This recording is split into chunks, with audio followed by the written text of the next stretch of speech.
Mēs atrodamies Kurzemes atslēgas klubā Kurzeme, kurš ir reģionāls nozīmes, vēstures un kultūras piemineklis. Nāciet parādīšu tuvāk. Šī ir priekštelpa, kur ir dažādi dizaina elementi, kurus ir darinājuši paši rūpnīcas strādnieki un darbinieki savulaik 70. gados. Un šobrīd, ja mēs uz to apskatāmies, tad tie ir unikāli mākslas darbi, kurus noteikti ir vērts redzēt un saglabāt, atrodoties Kurzemē. Klubā ir saglabāti oriģināli dizaina krēsli, kuri patiesībā šobrīd nāk atpakaļ modē, jo dizains, kā zināms, iet savu ciklu un viņš atgriežas. Savukārt zāle ir palikusi neskarta un ir principā viss oriģinālais, gan lustras, gan parkets, gan arī skatuve.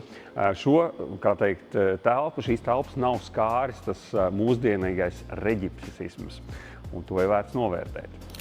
Savulaik šeit klubā darbojās gan deju kolektīvi, gan koris, gan notika dažādi pasākumi, jo, kā jau iepriekš kaut kad minēts, rūpnīcā strādāja līdz pat 1200 darbiniekiem.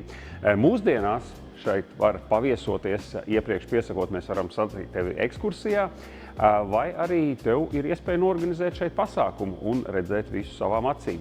Pie esošās situācijas mēs taisam grandiozas Ziemassvētku balles šeit mūsu darbiniekiem, kad mēs visi kopā pulcējamies ar aizputes uzņēmējiem, un tas tā jau ir pārvērtusies no jau kā tradīcija.